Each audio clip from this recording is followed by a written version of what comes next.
If someone had told me that pressing the wrong elevator button on my first day would rewrite my entire future, I'd have laughed, straightened my bargain store blazer, and hurried back to sorting resumes in HR.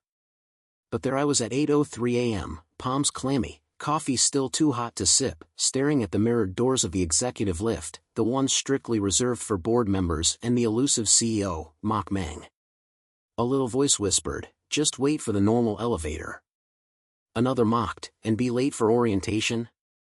My thumb made the choice for me, lighting up the forbidden button with a smug golden glow. The doors slid shut, my stomach lurched upward, and the next 5 minutes shattered every rule I thought governed the universe of ordinary girls like me. The elevator was silent but for the soft hum of cables and the mantra pounding in my ribcage, "Don't panic, Phan Tinh. Smile, straighten, breathe." Then the cab jolted, a hiccup, before gliding to an unscheduled stop on the top floor. Heaven's own lobby unfurled, marble so white it dazzled, glass walls framing the skyline like a living postcard, and an orchid arrangement taller than I was. I exhaled awe and regret in the same shaky breath, just in time to be caught by the ice-blue gaze of Mach Mang himself. He stepped in with the quiet authority of a man who could command storms. Silver tie, raven hair slicked back, a scar, thin as a whisper, just beneath his jawline. I knew his face from glossy magazines, but here, less than an arm's length away, he seemed impossibly more vivid. His eyes flicked to the panel, then to my employee badge, and something unreadable crossed his expression, almost recognition. Panic flooded me anyway. "I'm sorry," I blurted. The regular elevators were packed in." "New hire?" His voice was low, unhurried. I nodded, cheeks blazing. "Please don't fire me before I've even found my desk." A corner of his mouth lifted, as if amusement were a foreign language he spoke sparingly. "Then let me be the first to welcome you, Miss Phan." "Which floor?" 9, sir, Human Resources." He pressed the button, though we were already drifting downward, and that single courteous gesture felt like a reprieve. The rest of the ride passed in charged silence. When the doors opened, he spoke again, soft, confidential. "Walk out with confidence. People watch first impressions here." I swallowed a thank you, but he'd already turned away, leaving me with an afterimage of steel gray suit fabric and a scent of cedar and winter air. Word traveled faster than Wi-Fi. By mid-morning, whispers rippled through cubicles. Who is she to ride with the boss? Is she special? Maybe she's his new fling. My supervisor, a perpetually anxious man named Mr. Khan, summoned me with a stack of onboarding forms and a look that balanced suspicion and relief, like he'd found a grenade and was relieved its pin was still in place. "Miss Phan, let's make something clear," he said, adjusting wire-rimmed glasses. "This is a meritocratic environment. Favoritism isn't tolerated." "Yes, sir," I answered, willing my pulse to behave. But every time I glanced across the open office toward the glass-walled corner suite, I felt that cedar and winter scent swirl back, along with the memory of a pair of eyes that seemed to know, what, exactly. Lunch hour arrived, and so did trouble. I'd barely lifted chopsticks when a shrill voice sliced the cafeteria's din. "That's her, she's the one who clung to the president in the elevator." Thursday I strolled over, her designer heels clicking like accusations. She was marketing's golden girl, sleek bun, crimson lipstick, confidence to match. Rumor held that she was engaged to Mach Mang, a claim she repeated often enough for the rumor to stand at attention. "I hope," she purred, "you're enjoying your first day, Phan Tinh. Do remember boundaries. Some elevators are off limits to interns." "I'm not an intern," I said quietly. "And it was an accident." Her smile sharpened. "Accidents can cost careers. I'd hate for you to make the wrong impression." She tapped the table twice, a gavel sealing judgment, then sashayed away, her entourage in tow. Heat bristled in my chest, a retort begging to surface. But I swallowed it. I was here to work, to climb, no, earn, my way up. I had student loans the size of small planets and a widowed mother who believed in me more than in miracles. I could not afford workplace wars. But wars, it seemed, find you when your back is turned. At 2:30, an email pinged, terse and official, Miss Phan, report to the executive office immediately. The sender? Assistant President of Operations. Translation, report to my doom. My shoes felt 3 sizes too small as I crossed the sea of desks. Knuckles trembling, I tapped on frosted glass. Come, a voice answered, deeper, fuller than I remembered. Inside, floor-to-ceiling windows framed city clouds, yet the room felt smaller for the man occupying it. Mach Mang gestured to a leather chair. Sit. I did. My resume of failures replayed, unauthorized elevator ride, confrontation with marketing queen, maybe breathing incorrectly in his proximity. He, meanwhile, studied a file. My file. Graduated top of class, he noted aloud. Scholarships, 2 part-time jobs, volunteer EMT. His gaze lifted. You saved a child during a regional flood 5 years ago? My heart performed a somersault. That, yes, but it was nothing extraordinary. Anyone would've. Not anyone, he corrected softly. That night, you entered a submerged sedan, cut a jammed seatbelt, and performed CPR for 18 minutes until paramedics arrived. I blinked. No interviewer had ever lingered on that detail, most skimmed it like an odd hobby. I was that paramedic, he continued, and the room seemed to tilt. I watched from the ambulance as you collapsed from hypothermia after handing off the child. They loaded you into the second ambulance, yours, and I never saw you again. My lips parted, words sunk beneath an avalanche of realization. He was there? I searched for my rescuer for 5 years, he said, voice threading between gratitude and something more fragile. All records listed you as anonymous female, early 20s. When I heard your name this morning, something clicked. I had to confirm. Wind roared in my ears though the office was sealed. I didn't rescue you, I managed. I only helped that boy. He leaned forward. You saved me, too. That boy was my godson. Had he died, emotion pinched the scar beneath his jaw. I might have drowned even on dry land. Silence thickened, broken only by the faint tick of a minimalist clock. But, the tiniest frown wrinkled his brow. Someone else claimed the credit. 2 months after the flood, my Thursday Lynn, now Ma Thursday Mai, came forward. She presented documentation, even a medal ceremony photo. My investigators found inconsistencies, but sympathy, politics, kept the story afloat. Ice slid down my spine. She'd stolen someone's heroism story, stolen my nameless act, and leveraged it into social currency. Into an engagement? Mach Mang straightened. I need truth, Miss Phan. For justice, yes. But also because honoring genuine courage matters, to me, to the company culture I build. I drew a shaky breath. I never wanted a medal. I only wanted to do the right thing. His eyes softened, glacier to sea glass. And that, he said, is precisely why you deserve one. I thought he might end the meeting there, but he surprised me again. I'd like you to be my executive assistant. Temporarily, he clarified, seeing panic flare in my eyes. Your HR background will help restructure people's strategy. Accept, and you'll work directly with me. The offer dangled like a golden rope over a canyon. People will talk, I whispered. They already do, he countered. Let them. Truth has a stubborn way of surfacing. I exhaled. Somewhere in that breath, I said yes. By Thursday, my desk had relocated to the 29th floor, a heartbeat from his office. Paperwork turned into strategy memos, photocopies into merger briefings. Each task he set felt impossible, each time I stretched, surprised myself, and earned a nod of approval. But with proximity came shadow. Ma Thursday Mai visited daily, her compliments sugar-dusted with venom. So driven, she remarked one afternoon, sliding a coffee onto my desk. Funny how some women chase success and men simultaneously. I ignored the bait until she added, the president values loyalty. Make sure your past is spotless. Especially that family lawsuit your cousin filed last year? My hands stilled over the keyboard. The lawsuit, minor, frivolous, still bruised our family name. How did she know?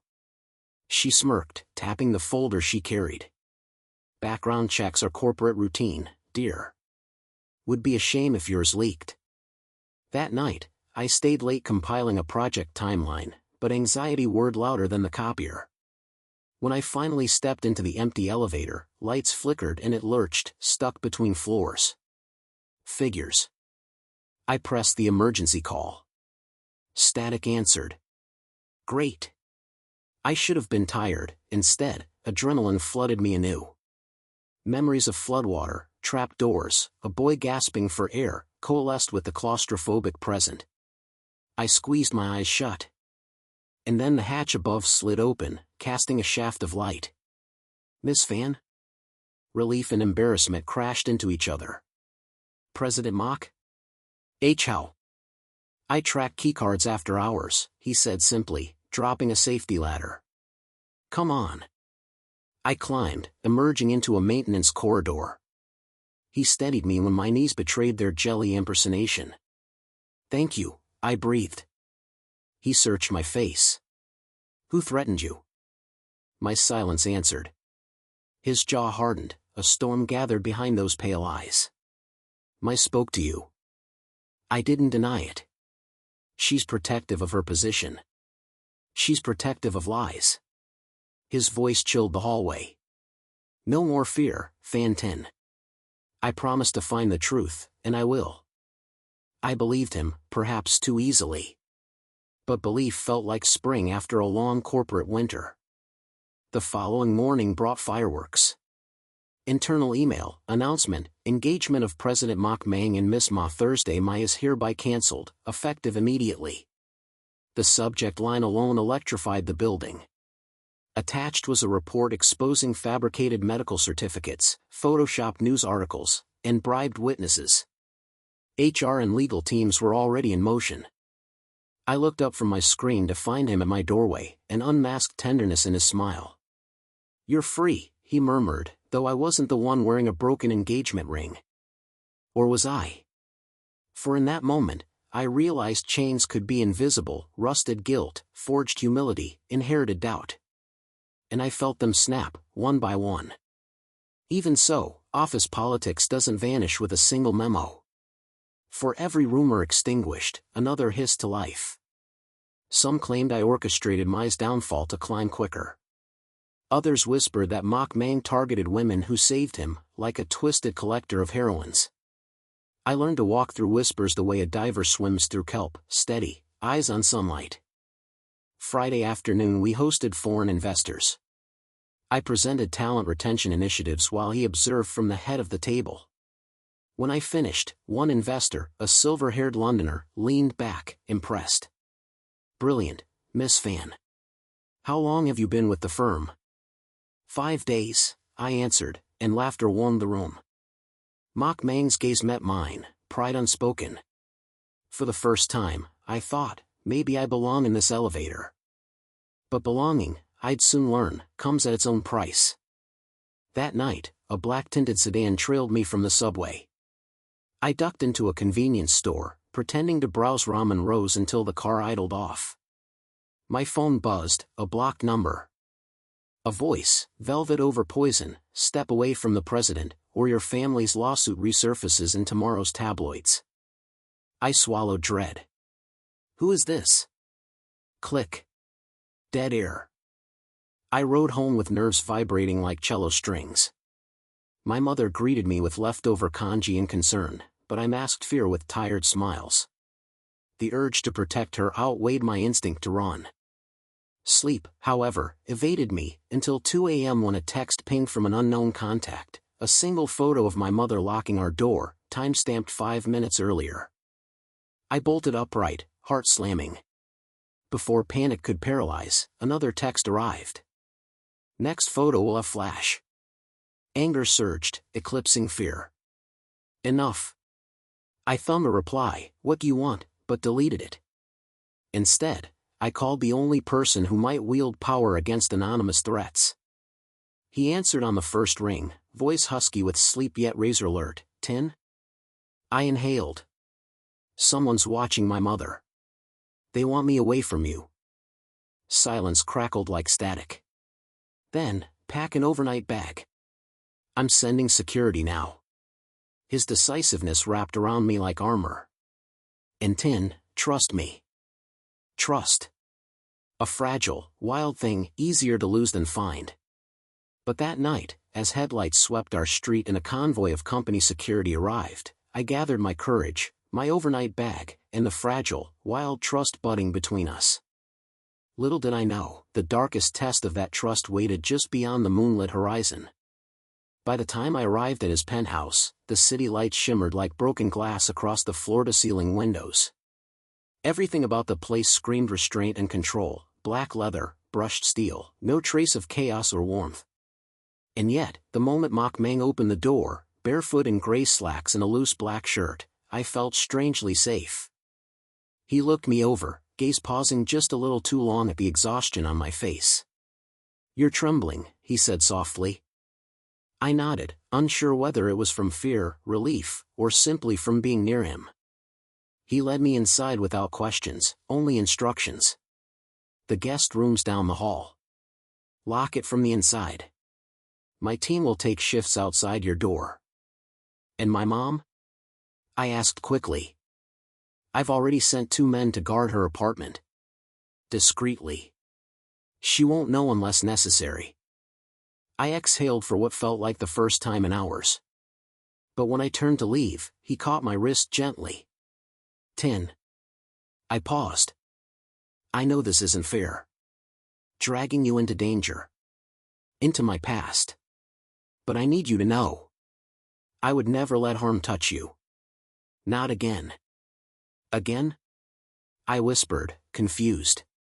His hand loosened. I'll explain when it's safe. For now, sleep. Please.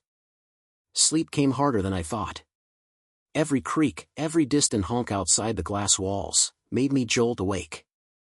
I must have only truly fallen asleep near dawn, because when I opened my eyes, sunlight streamed through the linen curtains, and a knock tapped gently on the door. I opened it to find him there, fully dressed, eyes shadowed from a sleepless night. In his hand was a tray, coffee, toast, fruit. I don't usually do breakfast service, he said dryly. But I figured you've had enough firsts for the week. I took it with a shy smile. Thank you. He nodded, but didn't leave. Instead, he said, the people after you. They're not just jealous colleagues. They're part of something bigger. I froze. I've been digging into Mai's background. Her rise wasn't just built on lies. There are shell companies connected to offshore accounts, hush payments, even blackmail. Someone's funding her, protecting her. My stomach twisted. And now they've turned their attention to me. To control me, he corrected. You're not the target. You're the pressure point. He looked at me then, really looked, like I was the only thing anchoring him in a world of power plays and threats. But they made a mistake. They thought you were weak. My jaw tightened. They'll find out I'm not. He smiled then, a real smile, not the polite executive mask. And something shifted between us. Like a current passed through the air, undeniable, electric, terrifying. But we had no time for it. The next days were a blur. Rumors escalated. Someone leaked doctored photos of me supposedly leaving his building at night. The company's internal chat exploded. HR launched a formal investigation, and Mai pounced. At a board meeting, she stood with all the poise of a future CEO's wife, presenting evidence of my misconduct, highlighted emails, taken out of context, claims of favoritism, a forged message implying I tried to seduce him. I sat frozen, numb, as whispers flew. I should have spoken. Defended myself. But all I could think was, this is it. It's over. Until a voice cut through the chaos. That's enough.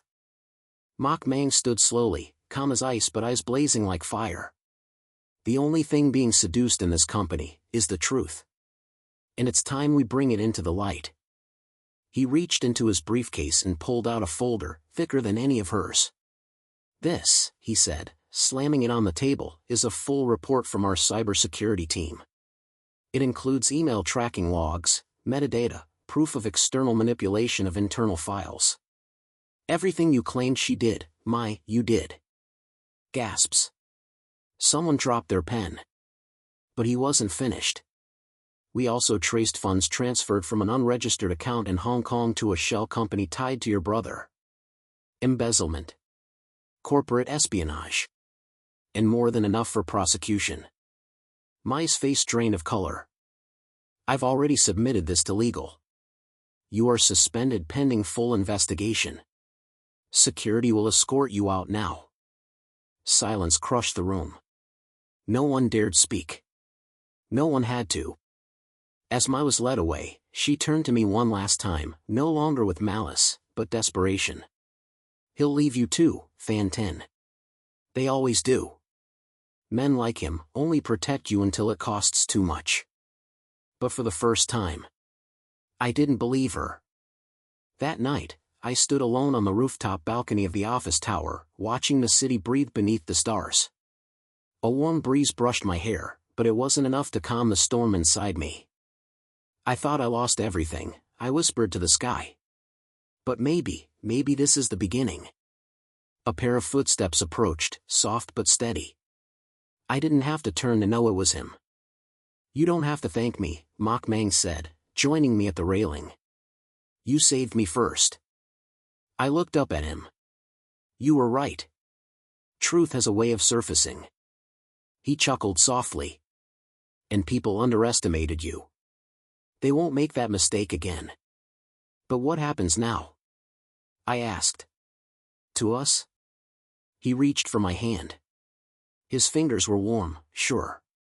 "That depends," he said. "Are you ready to let go of fear?" I nodded. "If you are." He leaned closer. "Then come with me." And under the moonlight, 5 years after fate first brought us together in a flood, and one chaotic week after an elevator changed everything, he kissed me. Not like a CEO claiming a prize, but like a man finally finding home. The kiss wasn't rushed or fiery. It was gentle, like he was memorizing the shape of my lips, the way I breathed, the way my heart leaped when our foreheads touched. For a man known across the business world for being ruthless, Mach Mang kissed like he was afraid of breaking something precious. Me. When we finally pulled apart, I couldn't stop smiling. My cheeks hurt, but I didn't care. I had spent years building armor against the world, against heartbreak, disappointment, unfairness, and in one quiet rooftop moment, he'd seen through it all. He brushed a strand of hair behind my ear. "I've wanted to do that since the elevator." I laughed softly. "Since the elevator? You didn't even know my name then." "I knew your eyes," he murmured. "I never forgot them. I just didn't realize they belonged to the same girl who saved a life 5 years ago." I blinked away the tears that tried to form, breathing in the cold city air. "It feels like everything in my life was leading to that elevator ride." "And everything in mine," he said, pulling me gently into his arms, "was leading to you." We stood like that for a long time, silent, still, and full of unspoken promises. But love, especially in a place like this, wasn't just about stolen kisses and warm embraces. The next few months were a whirlwind. After Mai's removal, the company faced public scrutiny. Shareholders wanted answers, employees wanted reassurance, and the media wanted blood. Mach Mang held a press conference. Standing before dozens of cameras, he addressed everything: her deception, the corruption, the betrayal of trust. But what stunned the room silent was when he looked straight into the lens and said, "I take responsibility for letting someone like that into my circle. But I also want to acknowledge the woman who brought integrity back into this company. Miss Phan Tinh didn't just survive the chaos, she helped uncover it. I owe her more than an apology. I owe her my gratitude, and my respect." Gasps rippled through the audience. Reporters scrambled for questions. But I stood behind the curtain, heart pounding, knowing that nothing in my life would ever be the same again. He didn't need to say he loved me. He already had, without using the word. Within weeks, I was promoted officially. Not as an executive assistant, but as head of internal development, a new department he created after restructuring the HR model. My job? Implement transparency systems, rebuild employee trust, and most importantly, ensure what happened with me would never happen again. Will people think I got this position because of you? I asked one night, curled beside him on his living room sofa, flipping through onboarding presentations. He didn't answer right away. Instead, he reached for a folder on the table and handed it to me. Inside was a copy of the board's vote, unanimous. "You earned it," he said. "With or without me." That was Mach Mang. He gave me the space to succeed and the strength to stand taller than I ever thought I could. And slowly, our relationship unfolded in the spaces between deadlines, business trips, and quiet evenings. We were discreet at first. But people noticed. How he paused when I spoke. How I always brought an extra coffee, just the way he liked. How, despite the chaos, the company seemed steadier with us around. Some called it office romance. I called it fate finally getting something right. One weekend, as spring rolled in and cherry blossoms lined the streets, he invited me back to the rooftop. But this time, it wasn't just for reflection. It was for a question. "I don't care if the world watches," he said, holding out a small velvet box. "I just care that you say yes." Inside was a ring, simple, elegant, not screaming wealth but sincerity. I couldn't speak. I could only nod. And in that moment, with the city sprawling behind us and our hearts aligned for the first time without fear, I said yes. To love. To him. To a future that had begun in the most unexpected place, an elevator I was never supposed to be in. It's been 2 years since then. We're married now. My mom lives in a seaside cottage he bought her as a quiet thank you. I still work at the company, though I now mentor young employees, especially those like me who were once overlooked, underestimated. Every time I step into an elevator, I smile. Because that one accidental ride didn't just take me to the wrong floor. It took me to the love of my life. And every time the doors closed behind me, I whisper to myself. Sometimes, the wrong elevator leads to the right destiny.